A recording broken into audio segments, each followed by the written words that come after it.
Olá, meus queridos amigos, minhas queridas amigas, que a graça e a paz de Jesus estejam com cada um dos amigos, que o Espírito de Deus possa inundar seus corações, dando-lhes realmente sabedoria e que todos tenham um feliz dia. Vamos estudar a lição. E hoje, quarta-feira, 8 de maio, a lição 6, ela tem como título As duas testemunhas ressuscitam. E a lição de hoje está baseada no livro de Apocalipse, no capítulo 11, versículos 11, Salmos 119, versículo 89, Salmos 111, versículos 7 e 8.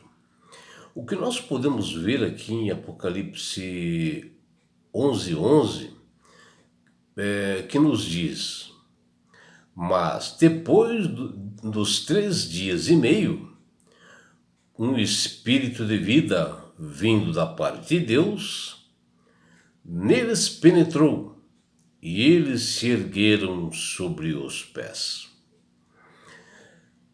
Como nós já tínhamos visto, né, que um dia normal relacionado a um dia profético equivale a um ano. E aqui está falando em 3 dias e meio, ou seja, 3 dias, até 3 anos e meio. E aqui, em Apocalipse 11, houve uma predição do que ocorreria com a palavra de Deus, que ela também é chamada de duas testemunhas, né? Que é o Antigo e o Novo Testamento. E a Revolução Francesa, ela fez uma guerra contra essas duas testemunhas de Deus, né? Ou seja, contra a palavra de Deus. E isto ocorreu em 1793 a 1797, por 3 anos e meio de uma perseguição, onde a Revolução Francesa ela proibiu o uso dessas escrituras e acabou queimando todas as Sagradas Escrituras, que elas ficaram assim no meio das praças queimadas, né? Onde os cristãos, vendo a perseguição ali, eles correram e subiram para os montes lá de Piemonte, né? E lá eles ficaram durante esse período todo. Como ficou um tempo longo ali de 3 anos e meio, foi chamado assim de um período morto, né? Então a palavra de Deus estava morta, né? Por isso que é mencionado aqui em Apocalipse 11. E esse movimento revolucionário que ocorreu realmente nessa época, né? Ele é chamado de liberté, ou liberdade total para os franceses, onde todos os templos, né, não existia mais culto algum, e eles foram abertos assim para a idolatria, para a promiscuidade, pessoas nuas, até carnaval eles faziam, né, dentro dessas igrejas. E eles queimaram muitas bíblias, né, para realmente para amedrontar os cristãos. E isso, em decorrência disso, trouxe o caos na França, porque as pessoas ficaram longe de Deus e começou a haver uma libertinagem, um desrespeito total. E o governo teve que voltar atrás e permitir que a Bíblia fosse realmente permitida e lida, né? Assim, as duas testemunhas ressuscitaram. Por isso que diz que quando ela voltou, ela ressuscitou, né? Porque nesses 3 anos e meio, ela estava morta, né? E milhares de Bíblias voltaram a circular na Europa, porque a Inglaterra acabou enviando várias edições lá para a França e voltaram realmente a ler essas escrituras, a se inteirarem na palavra de Deus, os cristãos voltaram dos montes e voltaram a proclamar o Evangelho. E o salmista, né, no Salmo 119, versículo 89, assim como no Salmo 111, versículos 7 e 8, nesse salmo nós vemos que pode ocorrer o que for, né? Que Deus está no comando e que a palavra do Senhor, as Sagradas Escrituras, ela permanece sempre através do poder de Deus. E o inimigo até pode perseguir, né, as Sagradas Escrituras, proibir, tentar queimar, tentar suprir, né, tentar retirar de recirculação, mas nunca conseguirá eliminar. O poder de Deus é muito maior. E um bom exemplo são os valdenses, né? Lá no século XII, na Idade Média, né? Ou medieval, que eles tinham a verdade nas mãos, obedeciam os estatutos e mandamentos de Deus, e eles foram proibidos de portar a Bíblia em público, né? Aí então eles acabaram dando um jeitinho. Eles copiavam os trechos das Sagradas Escrituras e eles escondiam esses trechos em suas roupas, né? Nos ternos, nas blusas, né? E como a maioria eram vendedores ambulantes, eles pegavam e dentro dos produtos, né, quando eles estavam vendendo na hora que a pessoa vendia, eles colocavam realmente essas mensagens do Evangelho. E assim o Evangelho foi propagado e foi alcançado muitas pessoas para o reino dos céus.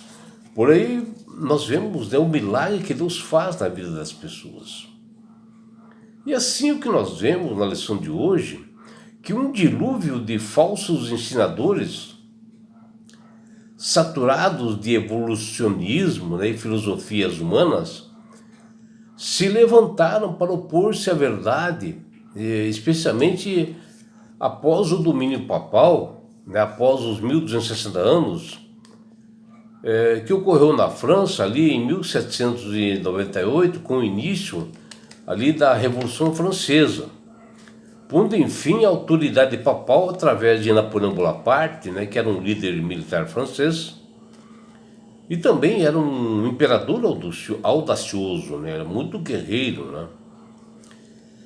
E os revolucionários franceses, né, com regimes assim de ditatoriais, assim, ateístas e comunistas, surgiram logo ali na tomada do poder da Roma papal e conseguiram aniquilar as duas testemunhas, ou seja,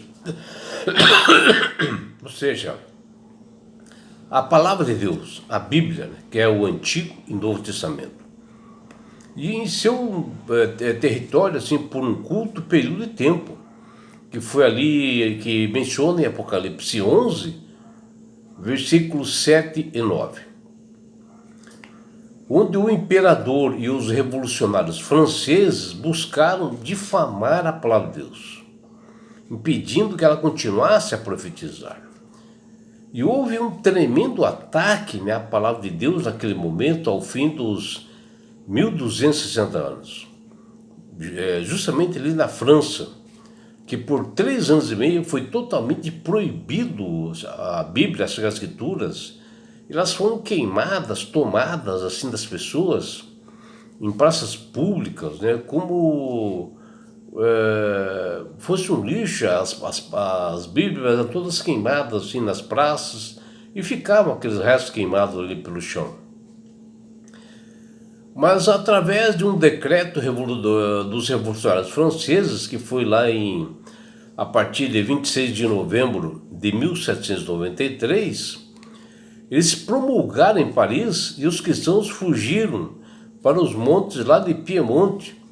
E por isso que o apóstolo João fala em Apocalipse 11:9. Olha o que ele diz: que homens de várias povos, tribos e línguas, de nações, viriam os seus corpos por 3 dias e meio Como um dia profético, né, que eu havia mencionado, ele é igual a um ano, são 3 anos e meio, em que as duas testemunhas, né, a palavra de Deus, ela ficou morta, sem atividade alguma. E essas Bíblias eram queimadas assim, pelas ruas, porque João diz que cadáveres espalhados, era justamente essas Bíblias espalhadas e queimadas, né, que é a palavra de Deus ou as duas testemunhas. E aqui que nós vemos é que Satanás, ele quis silenciar a palavra de Deus da Bíblia. Ele quis manter o culto, né, e possivelmente destruí-la. E esta profecia mencionada em Apocalipse 11:9 ocorreu como justamente o apóstolo João havia mencionado que ocorreria na França. Porém, essas duas testemunhas, a palavra de Deus, não só ressuscitaria, como ressuscitou, mas se elevaria a sua fama, que ela subiria até o céu. Que o apóstolo João disse: e depois daqueles 3 dias e meio, o Espírito de vida vindo de Deus entrou neles e puseram sobre seus pés, e caiu grande temor sobre os que viram. Ou seja, aqui João fala que a Bíblia, né, tanto o Antigo Testamento como o Novo Testamento, né, as duas testemunhas, elas voltariam ou seriam ressuscitadas, como de fato ocorreu. E após 3 anos e meio, a Bíblia morta proibida ressurge na França pelos próprios revolucionários franceses, que eles viram que após proibir o país de não ter as Sagradas Escrituras, de não ter Bíblia, o país virou assim uma baderna, e eles até chamaram de liberté nesses 3 anos e meio. E o governo francês removeu a proibição da Bíblia, e as duas testemunhas ressuscitaram, como João fala. E em Londres, a Sociedade Bíblica produziu milhares de Bíblias, né, que eles enviaram para os franceses. E houve um reavivamento espiritual, um grande temor caiu sobre eles, que eles acabaram voltando a ler a Bíblia, e mais uma vez se torna a ver o poder universal vivo para a salvação. Depois da Revolução Francesa, a palavra de Deus parecia que estivesse assim, acordando assim de um grande sono, e começou a se espalhar pelo mundo. Surgiu um tremendo respeito pela palavra de Deus, e em volta dela, e as pessoas começaram a se interessar cada vez mais pelas Sagradas Escrituras, e estavam assim com os olhos focados e bem abertos e atentos a todos os acontecimentos, e eles acompanhavam através das Sagradas Escrituras. E no fim do século XVIII, Deus, através do seu poder, do Espírito Santo, consagrou e levantou homens e mulheres de valor, comprometidos com a verdade, em proclamar o Evangelho eterno até os confins da terra, pessoas que obedeciam os estatutos e mandamentos na íntegra e começaram a pregar, como foi o caso de William Carey, que viajou até a Índia e traduziu a Bíblia para diversos dialetos indianos, e o Evangelho prosperou ali. E esses trabalhos assim árduos, com bastante esforços para levar a Bíblia ao mundo, não aconteceram por acaso. Mostrou que Deus está no comando do mundo, e isto foi mostrado aos revolucionários franceses, que tiveram que voltar atrás e permitir o uso da Bíblia. A palavra de Deus, ela é viva. As profecias se cumprem, e mesmo que a Bíblia parecesse assim morta, ela ressuscita no meio de um grande conflito para poderosos do mundo. porque ela sempre ficou no interior do coração das pessoas e sempre continuou ativa naqueles que acreditavam na palavra de Deus. É claro que no mundo sempre aparecem os excêntricos, né? Pessoas doidas, incrédulos, né? Liderados por Satanás, como no caso de Voltaire, um francês, que ele disse na época, com bastante arrogância: "Ah, estou cansado de ouvir que 12 homens estabeleceram a religião cristã. E eu, Voltaire, provarei que basta um homem para destruí-la." Mas Voltaire estava completamente errado, porque desde que ele morreu, a Bíblia se tornou mais popular no mundo e milhares de pessoas continuaram a proclamar o Evangelho. E se nós estudarmos, né, sobre a vida de Voltaire, quando ele estava para morrer, numa grande febre que deu nele, ele chamou alguns evangélicos e um padre para realmente fazer orações para ele. Mas ele nunca assumiu realmente ou se arrependeu publicamente. Só chamou para que orassem para ele ali. Isso tudo porque ele era arrogante, né? E posterior mostrou que ele estava errado, porque a Bíblia ela começou a propagar mais e mais, cada vez mais. E o escritor do Salmo 111, versículo 7, diz que a lei de Deus ela é confiável e que ele é justo e que sua palavra permanece para todo sempre. Um princípio assim de sabedoria, né, do salmista, que ele fala ali no Salmo 111, 10, onde a Bíblia ela é uma ponte de ligação com o céu, envolve acreditar e ter fé. E até hoje a Bíblia ela incomoda o inimigo, ela é atacada em todas as camadas sociais por pessoas famosas, né? Como é o caso da Xuxa, que diz que a Bíblia está ultrapassada e que ela deve ser reescrita, né? E o próprio Papa também mencionou isto. O jornalista Boechat, que era ateu, não acreditava na Bíblia, até fazia escárnio de Cristo com piadas, principalmente ele não acreditava na ressurreição, e morreu pensando assim, lamentavelmente, e não aceitou realmente a Bíblia como a salvação para ele. E que nós não sejamos seduzidos, né, pelo ataque à palavra de Deus, e que nós possamos obter e respeitar os estatutos e mandamentos de Deus na íntegra, para que nós possamos alcançar a salvação. A Bíblia ela continua bem viva, falando aos corações aflitos e perturbados, dando uma vida nova, uma transformação para aqueles que desejam ouvi-la e seguir os ensinamentos de Cristo. E é por isso, meu amigo, minha amiga, que Deus tem falado através do Espírito Santo para todas as pessoas para aceitarem a Jesus como Salvador e Senhor. Porque a partir do momento que você aceita Jesus como Salvador e Senhor, você passa a ter sabedoria, ter entendimento, você passa a manusear melhor as escrituras, você passa a ter realmente essa sabedoria que você não tem, que ela é só dada através do Espírito Santo. E não é só isso, meu amigo, minha amiga. Quando você aceita Jesus como Salvador e Senhor, você ganha este presente de Deus que chama-se salvação. E com isto, na grande volta de Jesus, que está próxima de acontecer, ele vai levar você, meu amigo, a sua família e todos aqueles que aceitarem a Jesus como Salvador e Senhor para as mansões celestiais.